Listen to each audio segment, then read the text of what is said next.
13 ದ್ವೀಪಗಳನ್ನು ಹೊಂದಿರುವ ಸುಂದರ ಸರೋವರ ಲಕ್ನವರಂ ಸರೋವರ. ಇದನ್ನು ನೋಡೋಕ್ಕೆ ನಾವು ಸಸ್ಪೆನ್ಷನ್ ಬ್ರಿಡ್ಜ್ ಮೇಲೆ ನಡ್ಕೊಂಡು ಹೋಗ್ತಾ ಇದ್ದೀವಿ. ಇಲ್ಲಿನ ದ್ವೀಪಗಳು, ತೂಗು ಸೇತುವೆಗಳು ಪ್ರವಾಸಿಗರನ್ನು ತನ್ನತ್ತ ಕೈಬೀಸಿ ಕರೆಯುತ್ತದೆ. ಇದೊಂದು ಮನೋಹರ ಪ್ರವಾಸಿ ತಾಣವಾಗಿದೆ. ಇಲ್ಲಿ ಪ್ರವೇಶ ದರ ಮಕ್ಕಳಿಗೆ 5 ರು, ವಯಸ್ಸರಿಗೆ 10 ರು ನಿಗದಿಪಡಿಸಿದೆ. ಲಕ್ನವರಂ ಸರೋವರವು ಕಾಕತೀಯ ರಾಜವಂಶದವರಾದಂತಹ ಶ್ರೀ ಗಣಪತಿ ರುದ್ರದೇವ ಕ್ರಿಸ್ತಶಕ 1513ರಲ್ಲಿ ಇದನ್ನು ಕಟ್ಟಿಸಿದರು. ಲಕ್ನವರಂ ಸರೋವರ ಲಕ್ನವರಂ ಪರ್ವತಗಳು ಮತ್ತು ಕಾಡುಗಳಿಂದ ಸುತ್ತುವರಿದಿರುವ ಮಾನವ ನಿರ್ಮಿತ ಸರೋವರವಾಗಿದೆ. ದೋಣಿ ವಿಹಾರ, ಪಿಕ್ನಿಕ್ ಮತ್ತು ಸೂರ್ಯಾಸ್ತದ ಅದ್ಭುತ ದೃಶ್ಯಗಳನ್ನು ಇಲ್ಲಿ ನೋಡಿ ಆನಂದಿಸಬಹುದು. ಸರೋವರದಲ್ಲಿ ಮೋಜಿನ ಚಟುವಟಿಕೆಗಳು ಕೂಡ ಇಲ್ಲಿ ಆಯೋಜಿಸಲಾಗುತ್ತದೆ. ಈ ಲಕ್ನವರಂ ಸರೋವರ ತೆಲಂಗಾಣದ ವಾರಂಗಲ್ನಿಂದ ಸುಮಾರು 80 ಕಿಲೋಮೀಟರ್ ದೂರದ ಗೋವಿಂದರಾವ್ ಪೇಟ್ ಮಂಡಲ್ನಲ್ಲಿ ಸ್ಥಿತವಾಗಿರುವ ಒಂದು ಸರೋವರವಾಗಿದೆ. ಈ ಸರೋವರವು 10,000 ಎಕರೆ ಪ್ರದೇಶದಲ್ಲಿ ಹರಡಿದೆ. ಇದನ್ನು ಕಾಕತೀಯ ರಾಜರು ನಿರ್ಮಿಸಿದರು. ಇದರಲ್ಲಿ ಸುಮಾರು 13 ದ್ವೀಪಗಳಿವೆ. 3 ದ್ವೀಪಗಳಿಗೆ ಸಂಪರ್ಕ ಒದಗಿಸುತ್ತದೆ. 160 ಮೀಟರ್ ಉದ್ದದ ಒಂದು ತೂಗು ಸೇತುವೆ ಇದೆ. ಇದು ದಟ್ಟವಾದ ಪರ್ಣಪಾತಿ ಅರಣ್ಯದಿಂದ ಸುತ್ತುವರಿಯಲ್ಪಟ್ಟಿದ್ದು ಬಹಳ ಜನಪ್ರಿಯ ಪ್ರವಾಸಿ ತಾಣವಾಗಿದೆ. ನಾವೀಗ ಒಂದು ವ್ಯೂ ಪಾಯಿಂಟ್ ಹತ್ರ ಹೋಗ್ತಾ ಇದ್ದೀವಿ. ಆ ವ್ಯೂ ಪಾಯಿಂಟ್ ಮೇಲೆ ನಿಂತ್ಕೊಂಡ್ರೆ ಆ ಲಕ್ನವರಂ ಸರದ ಸುಮಾರು ದೃಶ್ಯಗಳು, ಪರ್ವತಗಳು, ದ್ವೀಪಗಳು ಇವೆಲ್ಲವೂ ಕೂಡ ನಮಗೆ ಬಹಳ ಚೆನ್ನಾಗಿ ನಮಗೆ ಕಾಣಿಸುತ್ತೆ. ಬಹಳ ವಿಸ್ತಾರವಾದಂಥ ಒಂದು ಸರೋವರ. ವಾತಾವರಣ ಸಹ ತುಂಬ ತಂಪಾಗಿದೆ, ಪ್ರಶಾಂತವಾಗಿದೆ. ಇಲ್ಲಿ ನಿಸರ್ಗ ಪ್ರಿಯರಿಗೆ ಇದು ಖಂಡಿತವಾಗಿ ಒಂದು ಮನಸ್ಸಿಗೆ ಆಹ್ಲಾದವನ್ನು ನೀಡುತ್ತದೆ.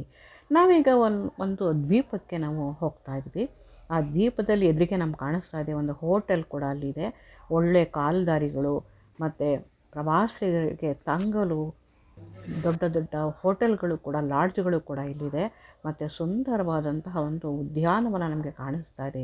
ಹೂಗಳಿಂದ ತುಂಬಿರುವ ಮರಗಳನ್ನು ನಾವಿಲ್ಲಿ ನೋಡ್ತಾ ಹೋಗ್ಬೋದು. ನಿಸರ್ಗ ಪ್ರೇಮಿಗೆ ಇದು ಹೇಳಿ ಮಾಡಿಸಿದಂತಹ ಒಂದು ಸ್ಥಳ.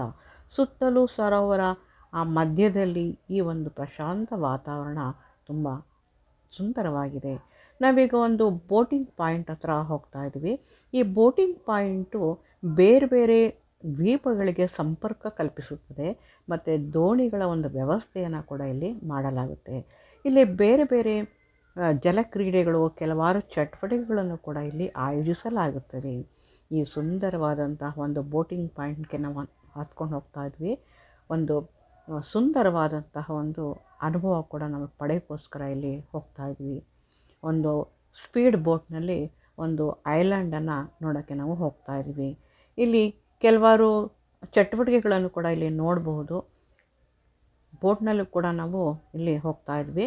ಬೋಟ್ನಲ್ಲಿ 4 ಜನ ಕೂತ್ಕೊಂಡ್ರು, 2 ಕೂತ್ಕೊಂಡ್ರು ಕೂಡ 400 ರೂಪಾಯಿ ಟಿಕೆಟನ್ನು ಇಲ್ಲಿ ತಗೊಳ್ತಾರೆ. ಎದುರುಗೆ ನಮಗೆ ಬೇರೆ ಬೇರೆ ದ್ವೀಪಗಳು ಕೂಡ ನಮಗೆ ಕಾಣಿಸ್ತಾ ಇದೆ.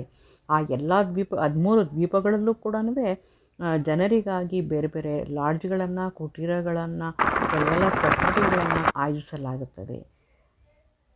ಪಟ್ಟಣ ವಾಸದಲ್ಲಿ ಬೇಸತ್ತು ಹೋಗಿರುವಂತಹ ನಿಸರ್ಗ ಪ್ರಿಯರಿಗೆ ಈ ಜಾಗ ಅತ್ಯಂತ ಸಂತೋಷವನ್ನು ಕೊಡುತ್ತದೆ ಎಂದು ಕೂಡ ನಾವಿಲ್ಲಿ ಹೇಳಬಹುದು. ಆ ನೀರಿನ ಮೇಲೆ ಬೋಟ್ನಲ್ಲಿ ಹೋಗ್ತಾ ಇರೋದೇ ಒಂದು ವಿಶಿಷ್ಟವಾದಂತಹ ಒಂದು ಅನುಭವ ನಮಗೆ ಇಲ್ಲಿ ಕಾಣಿಸ್ತಾ ಇದೆ. ಲಕ್ನವರಂ ಸರೋವರದಲ್ಲಿ ಹೋಟೆಲ್ಗಳು, ಗೆಸ್ಟ್ ಹೌಸ್ಗಳು ನಿರ್ಮಾಣವಾಗಿವೆ. ಹೊಸ ಸೌಲಭ್ಯಗಳಲ್ಲಿ ಕುಟೀರಗಳು, ವೀಕ್ಷಣಾ ಗೋಪುರಗಳು ಕೂಡ ಸೇರಿವೆ. ಪ್ರಕೃತಿ ಪ್ರೇಮ ಪ್ರವಾಸಿಗಳಿಗಾಗಿ ಪ್ರಶಾಂತ ಜಲರಾಶಿಯಲ್ಲಿ ಮುಖ್ಯ ದಡದಿಂದ ದ್ವೀಪಗಳಿಗೆ ಪ್ರಯಾಣಿಸುವ ದೋಣಿಗಳನ್ನು ಕಲ್ಪಿಸಲಾಗಿದೆ. ಬೇರೆ ಬೇರೆ ಜಲಕ್ರೀಡೆಗಳು, ಚಟುವಟಿಕೆಗಳ ಒಂದು ಸೌಲಭ್ಯ ಸಹ ಇದೆ. ಈ ಸುಂದರವಾದ ಸರೋವರ ಉದ್ದವಾದ ತೂಗು ಸೇತುವೆಯನ್ನು ಹೊಂದಿದೆ. ತೂಗು ಸೇತುವೆಯ ಮೇಲೆ ನಡೆದು ಹೋಗುವುದು ಸುಂದರ ಅನುಭವ.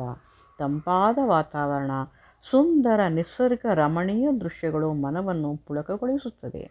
ಇದು ಚಿತ್ರೀಕರಣ ನಡೆಯುವ ಸ್ಥಳವಾಗಿದೆ. ಹಲವಾರು ಚಲನಚಿತ್ರಗಳು, ಸೀರಿಯಲ್ಗಳು ಇಲ್ಲಿ ಶೂಟಿಂಗ್ ಮಾಡ್ಕೊಂಡಿದ್ದಾರೆ. ಶೂಟಿಂಗ್ಗಳು ನಡೀತಾನೂ ಕೂಡ ಇಲ್ಲಿ ಇರುತ್ತೆ. ಈ ದ್ವೀಪದ ಒಂದು ಸುಂದರ ದೃಶ್ಯಾವಳಿಗಳನ್ನು ನೋಡಿಕೊಂಡು ನಾವು ಮುಂದೆ ಹೋಗ್ತಾ ಇದ್ದೀವಿ. ಈ ಒಂದು ವಿಡಿಯೋ ನಿಮಗೆ ಬಹಳ ಇಷ್ಟ ಆಗಿದ್ದರೆ ಇದನ್ನು ಒಂದು ಸರಿಯಾದರೂ ನೀವು ಭೇಟಿ ಕೊಡಿ. ವಾರಂಗಲ್ನಿಂದ ಇಲ್ಲಿಗೆ ಬಹಳ ಸುಲಭವಾಗಿ ನಾವು ಬರ್ಬೋದು. ಸಂಪರ್ಕ ಸಾಧನೆಗಳು ತುಂಬ ಚೆನ್ನಾಗಿದೆ. ನಮ್ಮದು ಖಾಸಗಿ ಕಾರುಗಳಿಂದ ಕೂಡ ನಾವು ಇಲ್ಲಿಗೆ ಬರ್ಬೋದು. ಬಸ್ಸುಗಳು ಕೂಡ ಇಲ್ಲಿ ನಮಗೆ ಸಿಗುತ್ತೆ. ಈ ಸುಂದರ ಲಕ್ನವರಂ ಸರೋವರ ನಿಮ್ಗೆ ಇಷ್ಟ ಆಗಿದ್ದರೆ ಲೈಕ್ ಮಾಡಿ, ಸಬ್ಸ್ಕ್ರೈಬ್ ಮಾಡಿ, ಕಮೆಂಟ್ ಮಾಡಿ ಮತ್ತು ಶೇರ್ ಮಾಡಿ. ವಂದನೆಗಳು ಫ್ರೆಂಡ್ಸ್. ಈಗ ನಾವು ಆ ಸಸ್ಪೆನ್ಷನ್ ಬ್ರಿಡ್ಜ್ನ ಒಂದು ನೋಟವನ್ನು ಇಲ್ಲಿ ನೋಡ್ಕೊಳ್ತಾ ಹೋಗ್ತಾ ಇದ್ದೀವಿ. ಅತ್ಯಂತ 3 ಕಡೆಗಳಲ್ಲೂ ಕೂಡ ಈ ಒಂದು ತೂಗು ಸೇತುವೆಯನ್ನು ನಿರ್ಮಾಣ ಮಾಡಿದ್ದಾರೆ. ಆ ನದಿಯ ನೀರನ್ನು ನೋಡಿಕೊಂಡು ಹೋಗುವುದೇ ಒಂದು ಸುಂದರವಾದಂತಹ ಒಂದು ಅನುಭವ ಆಗುತ್ತೆ. ಇದು ಒಂದು ದಿನದ ಪ್ರವಾಸವನ್ನು ಇಲ್ಲಿ ಮಾಡಬಹುದು. ಹೋಟೆಲ್ಗಳು ಎಲ್ಲ ಕೂಡ ಇಲ್ಲಿ ನಮಗೆ ದೊರಕುತ್ತೆ. ಊಟ ತಿಂಡಿ ಎಲ್ಲವನ್ನು ಕೂಡ ನಾವಿಲ್ಲಿ ಮಾಡ್ಕೊಳ್ತಾ ಹೋಗ್ಬೋದು.